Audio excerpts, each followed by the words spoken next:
하나님이 오늘 우리에게 주신 말씀은 사도행전 6장 1절에서 7절까지의 말씀입니다. 사도행전 6장 1절에서 7절까지의 말씀을 제가 한 절, 여러분이 한 절 교독하도록 하겠습니다. 그때 제자가 더 많아졌는데 헬라파 유대인들이 자기의 가부들이 매일의 구제에 빠짐으로 히브리파 사람을 원망하니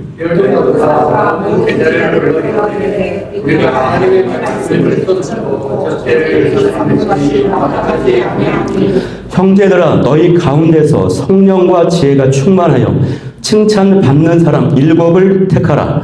우리가 이 일을 그들에게 맡기고 온 무리가 이 말을 기뻐하여 믿음과 성령이 충만한 사람 스데반과 또 빌립과 브로고로와 니가노로와 디몬과 바메나와 유대교에 입교했던 안디옥 사람 니골라를 택하여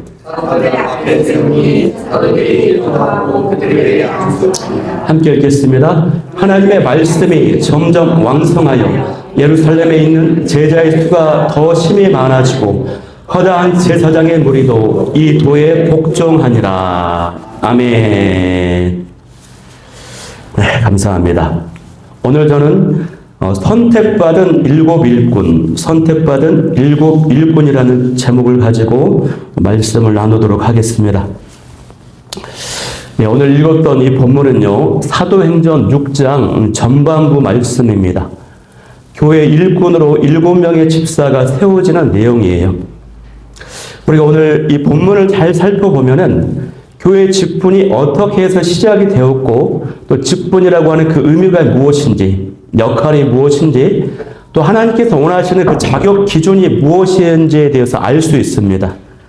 오늘 말씀을 통해서 저와 여러분이 받은 직분을 소중히 여기고 또 그 자격 기준에 대해서 그 기준들이 내 안에서 다시 새롭게 세워지는 은혜가 있기를 간절히 소망합니다. 여러분, 교회는요, 하나님의 부르심을 받은 자들의 모임입니다. 그리고 그 부르심의 증거는요, 다른 게 아니고 딱 하나입니다. 바로 예수님을 믿느냐 하는 거예요. 착하고 성격이 좋은 것이 부르심의 조건이 아닙니다. 지식이 많은 것이 조건이 아니에요.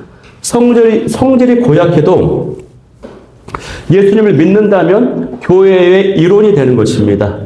허물과 연약함이 많고 많은 사람들로부터 손가락질을 받아도 예수님을 믿는다면 그 사람은 교회의 일원이 되는 것이에요. 그래서 교회에는 다양한 사람들이 모여 있기 때문에 문제가 있습니다. 또 갈등이 있어요. 어떤 분들은 자기가 다니는 교회가 완벽했으면 하는데 자기 눈에 너무나도 문제가 많은 거예요. 단점이 많아 보이는 거예요. 여러분, 내가 속한 교회가 완벽해야 한다면 완벽하지 못한 나는 그곳을 떠나야 되는 것입니다. 교회가 완벽해야 한다면 그 교회는 완벽하지 못한 나를 받아들이지 않을 것이에요. 그래서 이 땅에 있는 교회는 예수님이 다시 오실 때까지 완벽할 수가 없고 또 완벽해야만 우리가 충성할 수 있는 것도 아닙니다. 오늘 우리가 이 말씀을 이제 살펴볼 것인데 이 말씀을 우리가 먼저 전제하고 이 사실을 전제하고 이 말씀을 받아들이기를 시작해야 되는 것이에요. 오늘 본문에 예루살렘 교회 등장합니다. 예루살렘 초대교회는요, 교회의 모델이었습니다. 성령님의 역사하심으로 영적인 권능이 있었고 한 마음이 되었고 또 물질을 서로 나누는 사랑이 있었습니다. 그래서 놀랍게 부흥하기 시작했어요. 성장하기 시작했어요. 정말로 우리가 볼 때 완벽한 교회입니다. 부족함이 없는 그런 교회예요. 그런데 그런 교회에 이제 문제가 생기고 말았습니다. 성도들 간에 큰 갈등이 생긴 거예요. 그렇게 완벽해 보이던 교회에 문제가 생겼습니다. 어떤 문제일까요? 이제 1절 말씀을 보니까 우리 1절 말씀을 한번 합독해 볼까요? 1절 말씀 시작. 그때 제자에 더 많아졌는데 헬라파 유대인들이 자기의 가부들이 매일의 구제에 빠짐으로 히브리파 사람을 원망하니. 아멘. 이 1절 말씀을 보면요, 교회의 성도 수가 점점 많아지는데 헬라파 유대인들이 자기의 가부들이 매일의 구제에 빠지고 히브리파 사람을 원망했다라고 기록되어 있습니다. 당시 이제 예루살렘 교회 안에는 출신 성분에 따라서 두 부류의 사람들이 있었습니다. 하나는 히브리파 유대인입니다. 히브리파 유대인이라고 하는 것은 태어난 곳이 이스라엘 땅입니다. 자국에서 태어났다라고 하는 것이에요. 그래서 그가 쓰는 언어도요, 어떤 언어냐면 고대 히브리어에서 파생된 아람어를 사용했어요. 성경도 히브리 성경을 보았습니다. 반면에 헬라파 유대인이 있습니다. 헬라파 유대인은 쉽게 말하면 외국인이에요. 외국에서 온 성도예요. 이스라엘 땅이 아닌 유대인. 그래서 헬라어를 사용하고 헬라 문화권에 익숙하고 성경도 헬라어로 된 성경을 보는 것이에요. 그런데 초대교회가 예루살렘에서 시작을 했기 때문에 주로 다수의 인원은 누굽니까? 히브리파 유대인들인 것이죠. 그런데 그런 상황 가운데 헬라파 출신의 가부들이 매일 구제에 빠지는 것입니다. 교회가 그 물질과 그 어떤 경제적인 어떤 재정들을 히브리파 유대인들에게만 도와주는 것이 가부들에게. 그래서 큰 문제가 생기고 만 것입니다. 당시 초대교회는 짧은 시간에 급성장을 했습니다. 그래서 그 안에 언어가 다르고 문화가 다르고 출신이 다름으로 인해서 의도치 않은 차별이 생기게 된 것이었어요. 이 문제는 자칫하다간 교회가 두 개로 분열될 수 있는 심각한 문제에 지금 직면하게 된 것이에요. 여러분, 교회 공동체가요, 그 사도들이 핍박을 받았었던 적이 있어요. 종교 지도자들이 베드로와 요한과 같은 사도들을 잡아서 신문하고 핍박하고 감옥에 가두고 매질을 했을 때는 이 때문에 교회가 함께 기도하고 마음을 모으고 서로 믿음으로 하나 되어서 격려했는데 내부의 문제, 안에서 문제가 생기니까 갈등, 원망, 불평, 다툼의 문제가 생기고 만 것입니다. 그래서 항상 어떻습니까? 내부의 문제가 더 위험하다고 하죠. 인천의 어떤 교회에서 있었던 일인데요. 성도들이 경조사와 같은 특별한 날이 되면은 주일 점심 식사 때마다 이제 떡을 준비해서 섬겼습니다. 그래서 주방에 배식하는 그 배식팀이 꿀떡이 이제 준비가 되었는데 중등부 아이들에는 꿀떡을 2개를 주고 고등부 아이들에는 3개를 줬어요. 그래서 중등부 부장님하고 배식팀이 크게 싸움이 벌어졌어요. 이런 것들이 유치하지만 이런 일들이 종종 일어나죠. 떡 자체의 문제가 아니라 기준과 원칙이 깨어지고 내가 존중받지 못했다, 무시당했다라고 생각을 하기 때문이에요. 그런데 오늘 본문에 나타난 이 문제는요, 본질적인 이유가 무엇이었냐면 교회의 그 수많은 일들이 누구에게 집중되어 있었습니까? 사도들에게 집중되어 있었기 때문에 그래요. 12명의 사도, 11명 그 사도들에게 예배를 인도하고 말씀을 전하고 기도하고 전도하고 재정을 관리하고 구제 봉사에 힘쓰고 신방하고 행정 여러 가지 등등 감당할 일들이 너무 많아요. 그래서 언어도 다르다 보니까 미처 헤아리지 못한 그런 헬라파 가부들이 구제에 빠지게 된 것입니다. 당시 교회의 중요한 사역 중에 하나가 구제였습니다. 구제. 당시에는 구제의 대상이 누구였습니까? 가부들과 고아들, 이런 사람들. 특별히 남편을 잃어버린 가부들은 생존의 문제였습니다. 그래서 교회가 그분들을 구제하는 것이 굉장히 중요한 사역이었고 날마다 이 구제 사역이 진행이 되어 왔었어요. 또 물건을 서로 통용하고 나누었기 때문에 핵심은 그 양식을 나누어주는 그 일을 체계화시키고 이 일을 집중해서 감당할 사람이 필요했다고 하는 것이에요. 그래서 초대교회는 평신도 중에서 리더를 선택해서 직분을 주고 그 사도들에게 집중된 그 일을 이제 분산시키도록 한 것이었습니다. 그래서 사도들이요, 아주 현명한 역사적인 제안을 하는 것이에요. 그게 바로 이제 3절 말씀이거든요. 3절 또 한 번만 더 읽어볼게요. 3절 같이. 시작. 형제들아, 너희 가운데서 성령과 지혜가 충만하여 칭찬받는 사람 7을 택하라. 우리가 이 일을 그들에게 맡기고. 아멘. 여러분, 드디어 교회 안에 집사라고 하는 직분이 여기에서 이제 시작이 되는 것입니다, 여러분. 여러분, 초대교회는요, 하영, 왔다 갔다 하면 안 돼요, 예배 시간에. 초대교회의 직분은요, 사도와 집사, 이 두 가지밖에 없었어요, 두 가지. 이후에 사도들이 죽고 나서 어떤 직분이 생깁니까? 말씀을 가르치고 교회를 다스리는 장로라고 하는 직분이 생기는 것입니다. 장로. 성경에 보면은 장로, 목사, 감독 다 같은 말이에요. 같은 말. 이것이 혼용해서 쓰여집니다. 그런데 말씀을 가르치면서 교회를 다스리는 장로를 목사라고 하는 것이에요. 근데 교회를 가르치지는 않고 교회만 다스리는 사람을 장로라고 부르는 것입니다. 그리고 오늘날 이 권사 직분은 성경에는 없지만 역사적인 가정 속에서 성경적인 그런 어떤 사역, 돌봄, 권면, 섬김이 필요해서 그 필요성이 인정되어서 제도화된 직분이 이제 권사라고 하는 것이죠. 근데 이 권사 직분도요, 넓은 의미에서 집사 직분에 이제 포함을 시키면 되는 것입니다. 자, 그러면요, 오늘 말씀해 보니까 이제부터가 중요합니다. 말씀에 보면은 집사님을 몇 명을 뽑았나요? 7명을 뽑았습니다. 7은 왜 7명이었을까요? 7은 성경에서 완전함을 상징하는 숫자이기도 하지만 유대인들의 전통에 의하면 공동체를 대표하는 숫자가 7명입니다. 그래서 어떤 지역 단위에서 대표자를 뽑는다. 그럼 그 지역에서 공동체에서 그 마을을 대표하는 장로, 감독자로 7명이 선출이 되는 것입니다. 그리고 그 대상자의 숫자나 어떤 사항들 고려할 때 이 7명이 가장 효율적인 인원이었어요. 그런데요, 이 7명의 집사를 세우라고 하는 사도들의 그 제안이 당시로서는 상당히 파격적인, 혁명적인 제안이었다고 하는 것입니다. 왜 그렇습니까?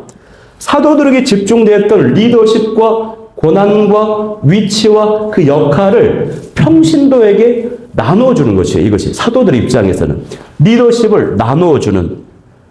그렇기 때문에 사도들까지 특별한 사람들만 교회를 이끌어가는 리더십이 될 수 있는 것이 아니라는 것입니다, 여러분. 역할과 기능만 다를 뿐 평신도들도 얼마든지 교회를 든든하게 세워가고 이끌어갈 수 있는 중요한 사람들이라고 하는 것을 오늘 보여주는 것이에요, 여러분. 그래서 지금 우리 집사님들도 많이 계시고 권사님들도 계실 텐데 이 사실 앞에 먼저 여러분이 자부심을 가질 수 있길 바라요. 자부심. 어깨를 이 대목에서는 조금 으쓱해도 됩니다. 네. 오늘 유머를 하지 않고 했더니 분위기가 좀 딱딱한 건 아니죠? 네. 그런데 사도들의 이 제안을요, 성도들이 너무나도 기뻐했습니다. 그래서 교회에서 7명의 집사를 선택합니다. 그렇게 해서 구제하고 봉사하고 재정을 관리하고 아픈 자를 위로하고 신박하고 교제하는 이런 일들이 그들에게 이제 맡겨지는 것이에요. 그래서 이제 7명의 집사가 이제 선정이 되는 것입니다. 스데반, 빌립, 브로고로, 니가노르, 디몬, 바베나, 니골라. 제가 이제 신학대학교 시험 볼 때 막 암송했습니다. 앞에 글자만 따가지고 서빌분이 디바니 뭐 이런 식으로. 그런데 여기 이제 7명의 이름을 보면요, 중요한 것은 신기하게도 이 7명의 이름이 모두 다 헬라식 이름이에요. 헬라파 유대인들이라고 하는 것이에요.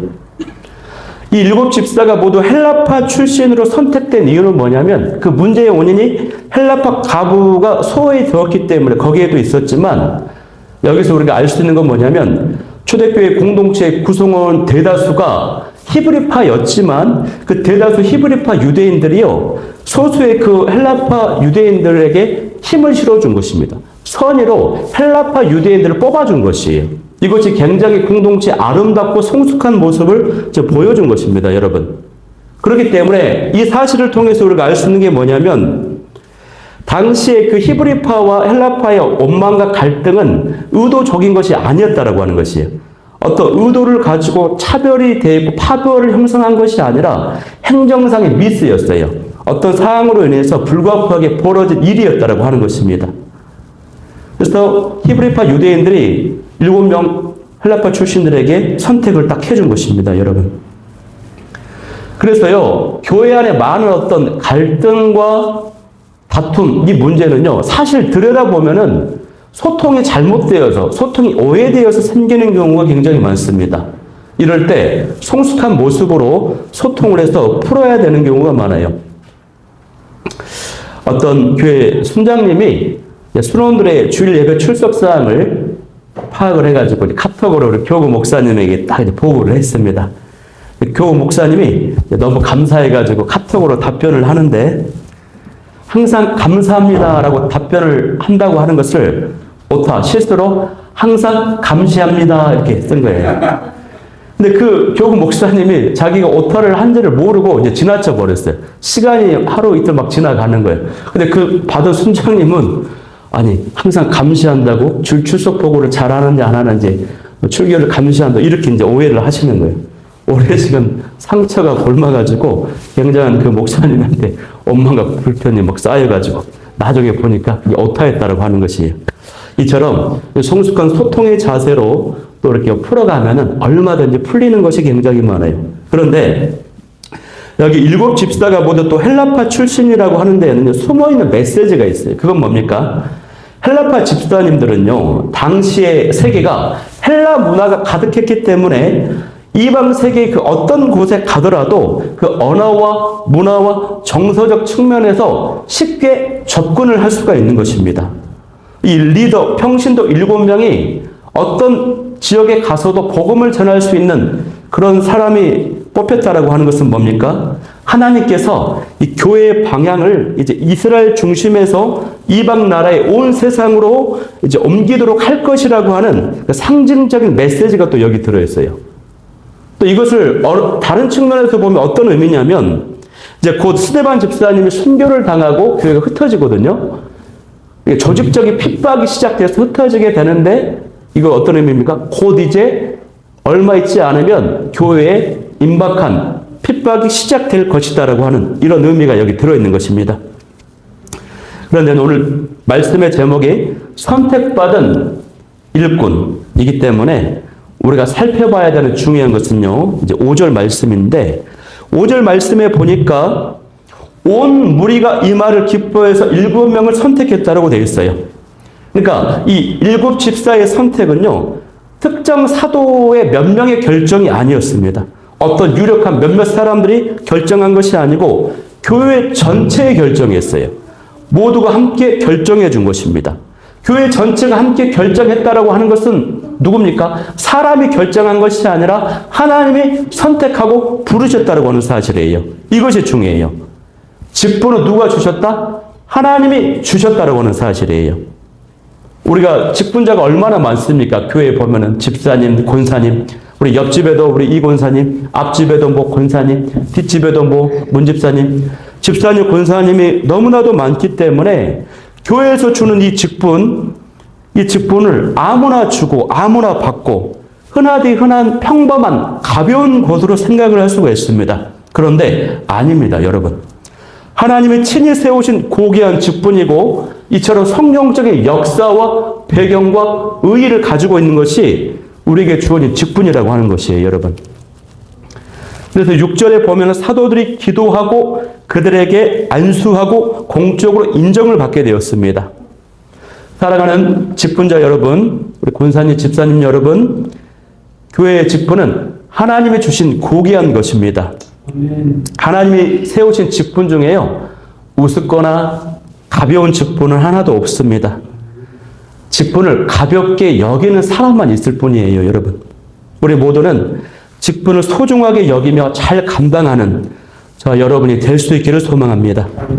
그러면 우리가 이 지점에서 집사님 이렇게 그런 말을 많이 하는데 이 집사라는 뜻이 무엇인지 좀 살펴보기를 원합니다. 집사라고 하는 그 어원에 담긴 뜻이 뭔가? 집사라고 하는 말은 헬라어로 디아코노스 이렇게 부릅니다. 근데 그 디아코노스의 그 어원의 뿌리를 보면요, 어떤 뜻이 있냐면 먼지를 일으키며 달려가는 사람을 뜻해요. 먼지를 일으키며 달려가는, 속된 말로 먼지나게 뛴다 이런 말 하지 않습니까? 여러분, 당시에 누가 이렇게 먼지를 일으키며 달려가는 사람이었을까요? 바로 일꾼이죠. 섬기는 사람입니다. 종입니다. 식사 서빙을 하고 발을 닦아주는 그런 시중 두는 사람을 가리켜요.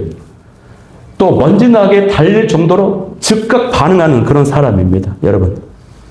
아까는 제가 교회를 이끄는 평신도 직분자들도 교회를 이끄는 기이한 사람들 이렇게 하니까 어깨를 으쓱 좀 하라 그랬는데 이 이야기 되면 또 다시 어깨가 쭉 늘어지나요? 내려지나요? 예. 그래서 우리가 오늘날 성도들이 흔히 가진 교회 직분에 대한 잘못된 생각이 뭡니까? 직분을 계급이나 서열로 생각하는 것이 있습니다. 집사에서 권사로 혹은 안수집사로 또 안수집사에서 장로로 승진하는 것이다. 높아져 가는 것이다. 이렇게 생각을 합니다. 서울에 있는 모 교회에서 안수집사님이 드디어 이제 임직 투표로 장로님이 되셨어요. 너무 기쁘셨어요. 이 장로님이 집에 돌아가가지고 이제 아들을 불러가지고 이렇게 말합니다. 아들아, 드디어 아빠가 장로 땄다. 이렇게 얘기하는 거예요. 장로 땄다. 그러더라는 거예요. 직분은 올라가거나 대우받는 것이 아닙니다. 계급이 아니에요. 역할과 기능이 다를 뿐 중직자일수록 더 섬기고 수고해야 되는 것입니다. 교회에서 가장 수고하고 섬겨야 될 사람은요, 목회자와 장로님이에요. 그런데 현실이 그렇지를 못해요. 한국은 더욱이 유교 문화가 강해가지고 이런 부분에 사실 어려움이 많이 있습니다. 교회에서 청년들이 막 떠나갑니다. 청년들에게 이유를 물으니까 교회 가면 어른들이 항상 인사 안 한다고, 교회 봉사 잘 안 한다고 혼내고 그래요.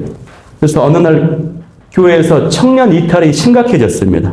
장로님들이 결단을 딱 하고 청년부 예배 중에 앞에 나가서 청년부 우리 아이들한테, 학생들한테, 청년들한테 무릎 꿇고 용서를 구했습니다. 어른들이 너희를 판단만 하고 정죄만 했지 제대로 섬긴 적이 한 번도 없어서 미안하다. 그러고는 장로님들이 일일이 청년들의 그 발을 씻어주는 것입니다. 세족식을 해주는 것이에요. 그러다가 그때 어떤 또 청년 리더는 교회를 막 떠나려고 했는데 그 섬김을 받고 울면서 막 감동하는 것이에요. 청년부가 회복이 되었습니다. 이혼을 앞둔 어떤 집사님 부부가 있었는데 이혼 직전에 마지막으로 교회에서 하는 수련회 한번 참여해보자. 수련회에 갔습니다. 서로 상처가 쌓인 상태로 이제 수련회에 참여했어요. 근데 그 시간에 뜻하지 않은 세족식을 하는 겁니다. 남편이 먼저 아내의 발을 씻어요. 아내는 쭈삣쭈삣 발을 막 이렇게 꼼지락대고 모으고 있어요. 근데 아내의 발을 보는데, 씻으려고 보는데, 굳은 살도 많고, 닳고 닳았고, 별나도 못생겨 보여, 발이. 와, 정말로 못생겼네. 그런데 갑자기 순간 감독이 오는 것이에요. 아, 나 때문에 이 발이 이렇게 닳고 닳았구나, 못생겼구나, 굳은 살이 배겠구나. 그러면서 회개의 눈물이 왈칵 쏟아지는 것입니다. 그래서 다시 이제 가정이 회복이 되는 것이에요. 이처럼 집사의 직분은 섬기고 돌보고 낮아지는 그런 겸손한 역할을 하는 것인데 그렇게 할 때 큰 감동과 은혜, 하나됨의 역사가 일어나는 것을 이제 보게 되는 것이죠. 그런데요, 또 중요한 것은 디아코노스라고 하는 그 종은요, 종은 종인데 어떤 종이냐면 노예를 의미하는 둘로스하고는 다른 의미가 있어요. 노예는요, 자기 삶이 없어요. 자기 의지나 생각이나 선택권이 없이 그 주인의 명령에만 따라서 완전히 순종을 해요. 기계처럼 순종을 하는 것을 노예, 둘로스라고 하는 의미의 노예를 가리킵니다. 그런데 이 디아코노스, 집사를 가리킬 때는, 일꾼을 말할 때는 그런 노예, 둘로스를 말하는 것이 아닙니다. 책임을 맡아서 자원하는 심정으로, 기쁨으로 섬기는 사람, 이것을 말하는 것입니다. 기쁨으로 기꺼이 봉사하고 수고하고 섬기는 사람.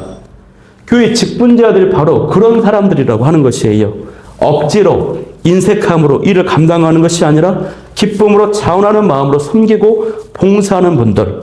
이런 분들이요, 하나님이 정말로 인정하시고 기뻐하시는 직분자라고 하는 것이, 하나님이 정말로 기뻐하시는 집사, 권사, 장로, 목사라고 하는 것입니다, 여러분. 바라옵기는 저와 여러분은 그 섬김의 영역에 있어서 기쁨으로, 자원하는 마음으로 헌신하고 봉사할 수 있는, 그래서 그를 통해서 주님의 몸된 교회를 세우고 할 수 있기를 간절히 축복합니다. 예. 초대교회에서요, 집사로 선정되기 위해서는 엄격한 기준이 있었습니다. 헬라파 출신이라고 해서 무조건 세워진 것이 아니었어요.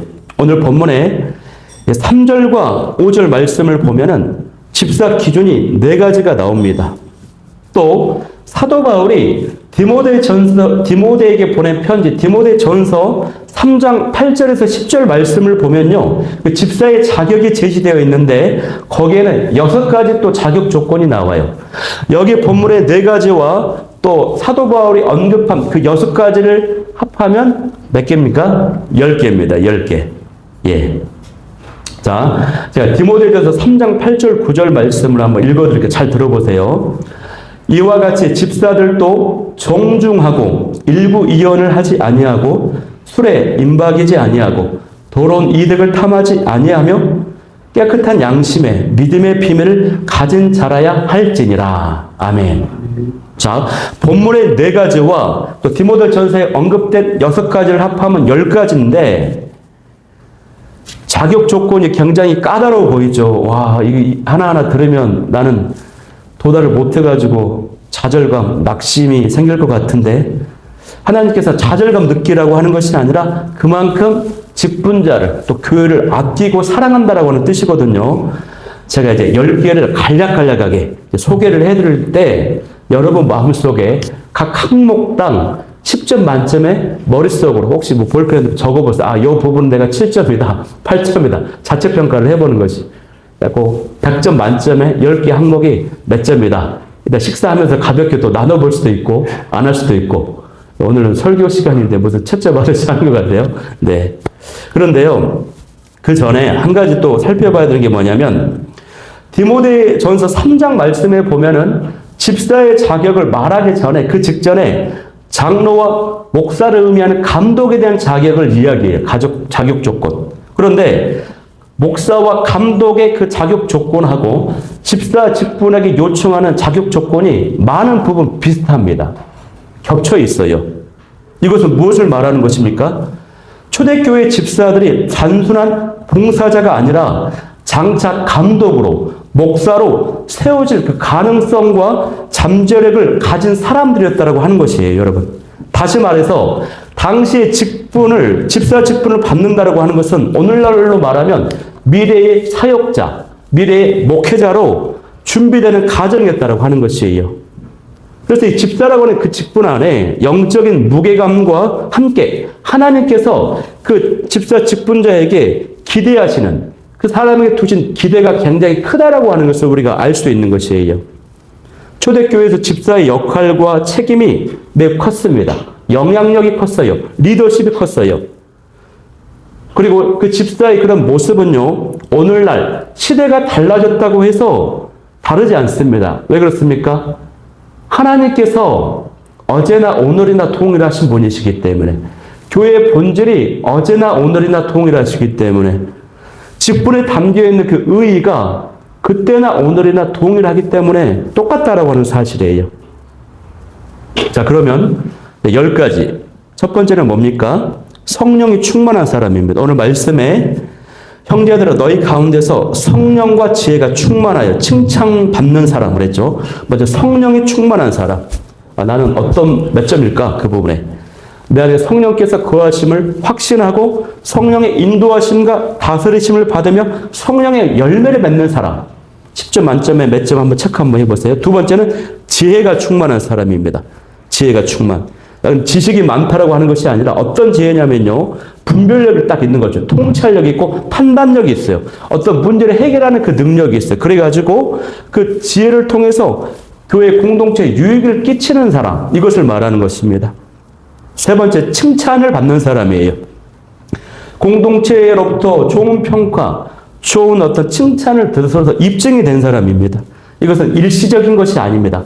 오랜 시간 동안 지켜보아한 보로 공동체 전체가 두루두루 좋게 평가해주는 그 평가를 말하는 것이에요. 성실, 충성, 신뢰 이런 게 다 들어있는 것이죠. 자, 네 번째는요. 5절로 가야 됩니다. 5절에 가면은 온 무리가 이 말을 기뻐하여 믿음과 성령이 충만한 사람, 믿음이 충만한 사람입니다. 믿음. 여기에서 말하는 그 믿음은요. 단순히 기도를 많이 하고 열정이 있고 신앙생활을 열심히 하는 그런 의미라기보다는 하나님의 그 약속을 믿고 말씀을 믿음으로 어떠한 현실 가운데서도 어려운 가운데서도 그 현실을 해석하고 받아들이고 견뎌내는 그 믿음을 말하는 것이에요. 그래서 말씀에 대한 믿음, 삶의 중심, 기준이 딱 세워져 있는 이 믿음입니다. 다섯 번째는요. 디모데전서에 보면은 종중함이 있는 사람이에요. 종중함이 있는 사람. 개역 한글 성경에 보면은 단정함이라고 되어 있어요. 이것은 그 모습이 예의가 있고 품위가 있고 교양이 있는 것입니다. 우리식으로 말하면 그냥 어떻습니까? 아, 저 집사님은 정말 집사님다워. 아, 우리 권사님은 정말 권사님다워. 답다. 다운 모습을 지금 가리키는 것이에요, 여러분. 여섯 번째는요. 일부이언을 하지 않는 것입니다.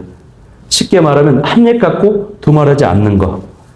있는 데서는 막 칭찬하고 없는 데서는 막 흉을 보지 않는 것. 또 사람마다 상황 따라서 달라지지 않는 모습을 가리키는 것입니다. 일곱 번째는요. 술에 임박히지 아니하는 사람. 술을 마시지 않는 사람이죠. 즐겨하지 않는 사람. 술은요. 사람의 인격과 모습을 망가뜨립니다. 성경에 많은 구절에서 술을 금기시하고 있는데 만약에 이스라엘 땅은요. 물이 부족해가지고 물 대용으로 이제 포도주를 많이 마셨습니다. 그런데 이스라엘 땅에 물이 많았다면 식수 대용으로 포도주를 쓸 필요가 없었다라면 성경은 분명히 술을 아예 입에도 대지 말라라고 말씀하셨을 거예요. 근데 그런 문화가 사항이 아니었어요. 더군다나 술은요, 우리의 생각과 행동을 막 지배하지 않습니까? 조종해요. 이것이 우상 숭배와도 같은 거예요. 왜 그렇습니까? 우리의 생각과 육체를 주장하고 다스리고 주관하는 분은 하나님의 말씀만 돼야 되거든요. 예수님과 성령님만 돼야 돼. 근데 술이 들어가면 내 의도하지 않게 생각과 육체를 마음대로 조정하기 때문에 우상 숭배와도 같은 본질상, 성격상 그 술이 그런 특징이 있다고 하는 것입니다. 자, 여덟 번째는 더러운 일을 탐하지 아니하는 것입니다. 잘못된 방법으로, 목적으로 이익을 얻는 것을 말해요. 교회에서 봉사하고 수고하는 이유가 내가 높아지고 인정받고 그것이 아니라 오직 하나님의 영광을 위해서 하는 것입니다. 그렇게 섬기고 수고하는 일꾼이 저와 여러분이 되길 소망합니다. 아홉 번째는요. 깨끗한 양심을 지닌 사람이에요. 양심은요. 일종의 무엇입니까? 내 마음속에 재판관이라고 말해요. 양심의 다른 별명이 뭐냐면 하나님의 심판대 앞에 서는 그 재판관이라고 말해요. 하나님 앞에 심판대 앞에 서는 모습이라고 말해요. 그것을 생각할 때 양심이 바르게 움직이는 것이죠. 그래서 우리는 항상 살아갈 때 내가 하나님의 심판대 앞에 섰을 때 부끄럽지 않는 깨끗한 양심을 가져야 될 줄 믿습니다. 마지막 열 번째는요. 믿음의 비밀을 가진 사람입니다. 점수 매기고 있나요? 네. 너무 길어지니까 내가 짧게 이제 나누고 있는데 여기서 믿음의 비밀이라고 하는 것은요. 오랫동안 숨겨져 있다가 마침내 사람들에게 드러난 것을 말하는 거거든요. 무엇을 말합니까? 복음을 말합니다. 복음. 예수님을 믿음으로 구원을 얻게 되는 그 비밀을 간직했다. 그래서 이 복음을 많은 사람들에게 나누고 전하는 그런 모습, 이것을 말하는 것입니다. 여러분. 그렇게 사도 바울이 이렇게 디모데전서 3장 8절 9절에서 말한 다음에요. 하나님 앞에서 직분을 최선으로 감당하는 사람에게는 두 가지 축복이 있다고 말씀해요. 13절에 보면은. 하나님께서 직분을 잘 감당하는 사람에게 두 가지 축복을 주시는데 그것이 뭐냐면 아름다운 지위를 주시고 믿음의 큰 담력을 주신다라고 축복을 했습니다. 아름다운 지위는 뭡니까? 사람들에게 높이 칭찬받고 인정받으면서 예수님께 더 가까이 나아가는 것을 말하는 것이에요. 이것은 어떤가도 같냐면 하늘로 향하는 빛나는 계단이 있어요. 근데 그 빛나는 계단을 하늘로 올라가는 천국을 향하는 빛나는 계단이 있는데 내가 그 계단을 황홀하게 올라가는 그런 모습인 것입니다. 아름다운 지위를 얻는다. 그리고 믿음의 담력을 얻는다라고 했는데 두 번째 축복. 믿음의 담력은 뭐냐면 내가 기쁨으로 섬기고 봉사하면 할수록 하나님의 은혜와 응답과 도우심을 경험하게 되는 것이에요. 내가 수고하고 섬기고 할 때마다 저 영혼이 바뀌고 저 영혼이 구원받고 놀란 응답과 하나님의 도우심과 인도하심을 받게 되다 보니까 어떻습니까? 섬기면 섬길수록 더 자신 있게 담대함을 가지고 자신감을 가지고 섬기게 된다라고 하는 것이 하나님의 동행하심과 은혜를 경험하게 된다라고 하는 사실입니다. 여러분. 바라옵기는 이런 축복과 은혜가 직분자인 저 여러분에게 넘쳐날 수 있기를 간절히 소망합니다. 그래서 오늘 7절 마지막 본문에 이런 집사가 세우기 이후에 그 결과가 나타났는데요. 이제 7절만 합독하고 마치겠습니다. 어떤 결과가 나타납니까? 우리 7절 말씀 함께 합독합니다. 시작. 하나님의 말씀이 점점 왕성하여 예루살렘에 있는 제자의 수가 더 심히 많아지고 허다한 제사장의 무리도 이 도에 복종하니라. 아멘. 놀라운 그 열매, 성장 든든해지고 있어요. 그리고 여기에 이제 좀 의미 있게 허다한 제사장의 무리가 이 도에 복종했다고 나와 있어요. 왜 제사장이 갑자기 언급이 되는 걸까? 이것도 깊은 의미가 있습니다. 시간 관계상 나누지는 못하는데 짧게 설명하면요. 후속사적인 측면에서 볼 때 이스라엘 공동체의 직분이 기름 부음 받는 삼종직 있죠. 선지자, 왕, 제사장 이들에게 기름 부음을 받아요. 그런데 하나님의 부르신 교회 공동체 직분 중에서 목사도 있고 장로도 있고 집사도 있는데 집사 직분이 기능적으로 볼 때 제사장의 기능과 관련되어 있습니다. 밀접한 관련이 있어요. 그래서 여기에 살짝 허다한 제사장도 믿게 되었다 이런 기록이 있는 것입니다. 여러분 바라옵기는 그래서 여러분이요 이 시대의 거룩한 제사장이라고 하는 사실입니다. 직분을 잘 감당함으로 주님의 몸된 교회를 아름답게 세워가는 자 여러분이 다 될 수 있기를 간절히 소망합니다. 네. 자, 이 말씀 붙잡고 기도하기를 원하는 기도 제목 3가지는요. 첫 번째, 공동체 갈등과 문제를 만났을 때에 성숙한 소통과 사랑으로 풀어가게 하여 주옵소서.